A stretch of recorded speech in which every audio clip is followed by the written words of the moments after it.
Hey friends, in this video, we're going to be drawing this fish inspired by one of my new favorite illustrators, Nelli Suneli. The characters she draws have so much personality and expression. Nelli's work has lots of beautiful textures, patterned backgrounds, and limited color palettes. That means she doesn't use too many colors in one piece. And after we draw this adorable fish, you will get to choose your color palette. Will it be neutral, warm, cool, analogous, complementary? The choice will be yours. But before we get to coloring, let's start drawing. You're going to need a pencil, Sharpie, eraser, your favorite thing to color with, I'll be using crayons, and a white oil pastel nearby if it's available. A white gel pen will work just fine as well. We are going to be breaking this fish down into simple lines and shapes. Let's get started. We're going to begin with the eyeball of our fish. And it's not going to be in the center. It's going to be just a little below center. So I'm going to find center-ish with my finger here. You can do the same. And then just kind of drag your finger down a little bit. And I'm going to be using my eraser tracer trick to make this process a little more stress-free. You don't want to be pressing too hard with your pencil and erasing. It's no good again.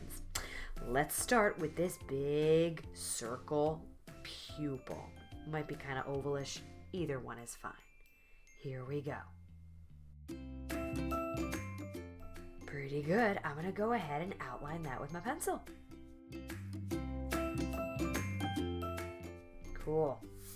Wipe that eraser away. You're going to do the same thing with the outer edge of the eyeball. Sometimes I like to warm up a little bit just by going around in a circle with my hand. Make sure your wrist isn't too tight like this. You gotta give your arms some space to move and groove on the page.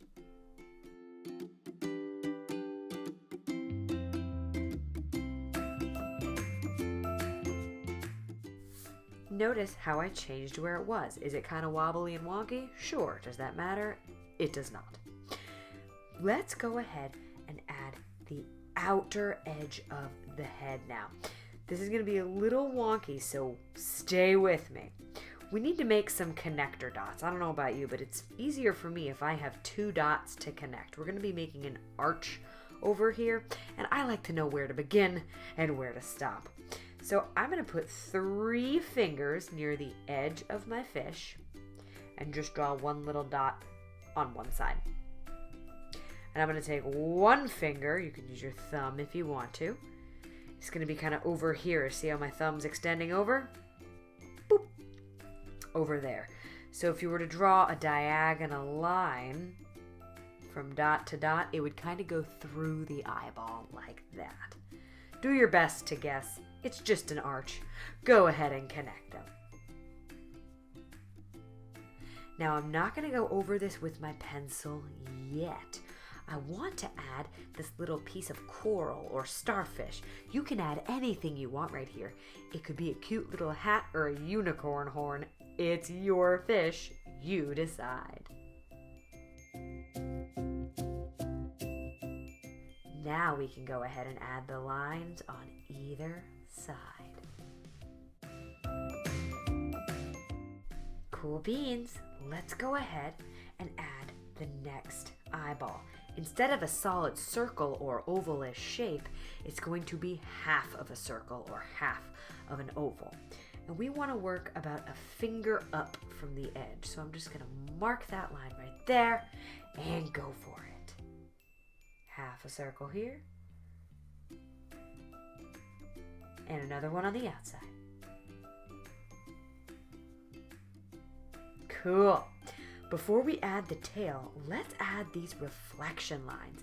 These lines inside the eye give it that cute, adorable look. So let's go ahead and add these blobby-ish shapes. One up near the top, one near the bottom, and another over here. I see a few white accent lines, but I'm going to add those with my oil pastel a little bit later. The next part I want to do is this side of my tail. And again, I'm going to use my fingers here. 3 fingers up, draw a little line, and we're going to connect this not straight down, but with a little bit of a curve. Yes, and I can go ahead and erase that other dot that I made earlier. As you can see, I changed my mind. You're always allowed to adjust as you go. Now, we need to play connect the dots. We're still going, and I'm going to connect the bottom of my fishy all the way up to the tail. It's one big arch facing this way. So, to make my life easier, boop, 1 finger over, little dot, connect, connect. Now, if you want to do this with your eraser tracer, go for it. I want you to notice, though, the bottom of your fishy is just a little bigger than the top of your fishy. So this is maybe like 1 finger. Maybe this will be 2-ish. So you want to make sure your arch comes down far enough, just to give it a little differentiation. Here we go.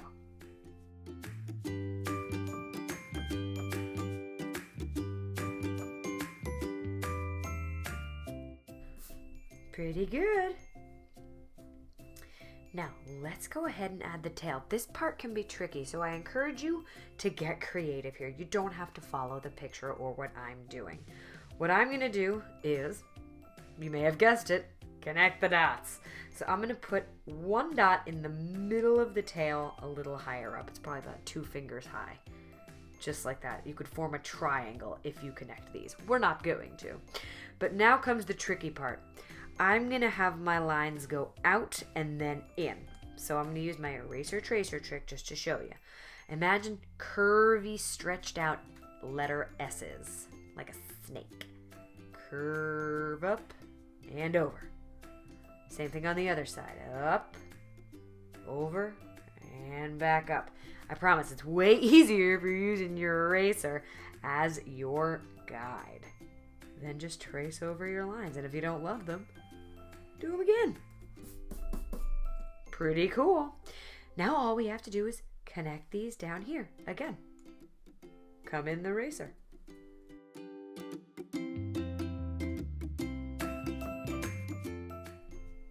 Fabulous. Go ahead and trace.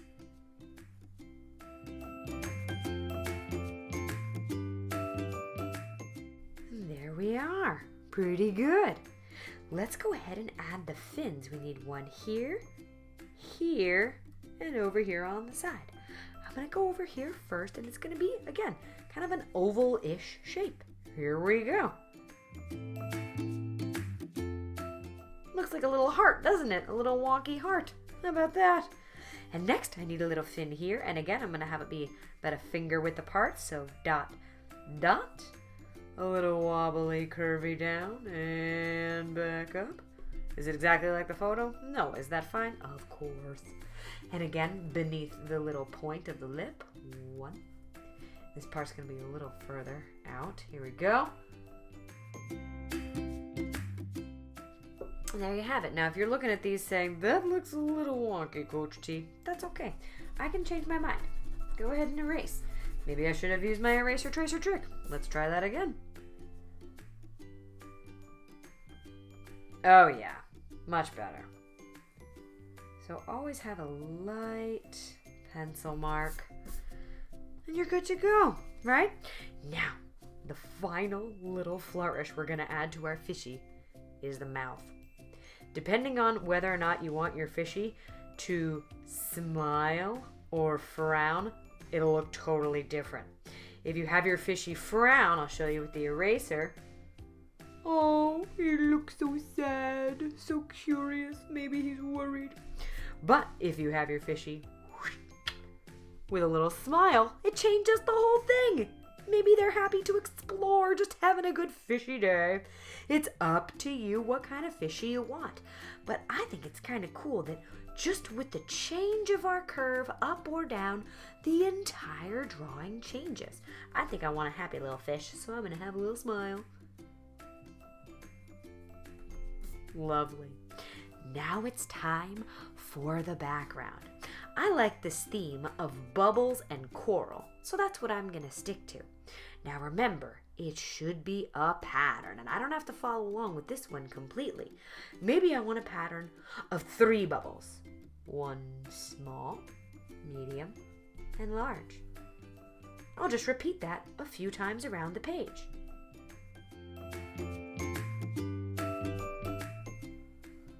Maybe I want to have a bubble inside a bubble with a little friend, a little pair of bubbles together. 1, 2, 3, bloop. 1, 2, 3, bloop. So see how I'm just adding the same pattern in different spaces. Simple patterned backgrounds can be super duper classy, my friends. Keep it simple and just repeat your process.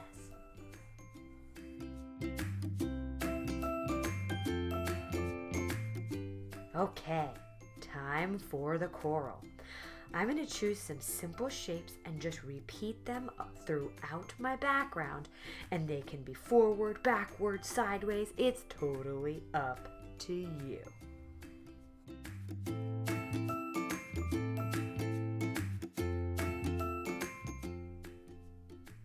Now that I'm finished with my background, it's time to trace and erase.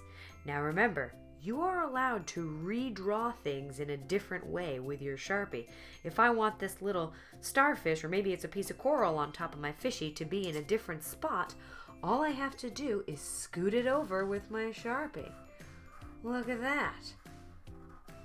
And then just redraw my line in a different spot. This is refining and editing your work as you go. Go ahead and finish Sharpieing, and I'll see you when I'm finished.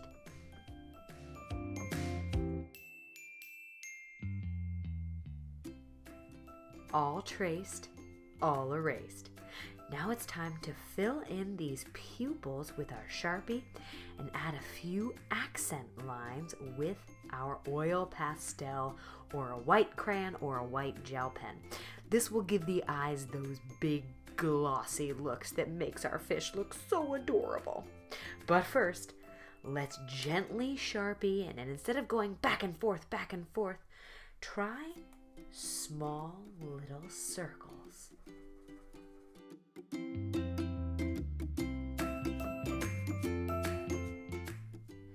Now that my pupils are colored in all the way, I'm going to use my oil pastel to create some accent lines that will give my eyeballs these glossy sort of look.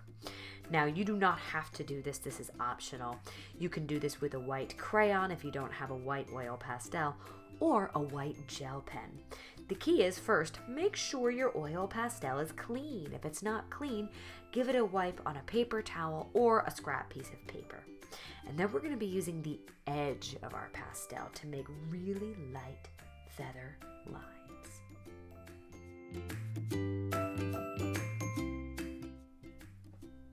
It's that easy. Now let's say, oh, I don't love that one there.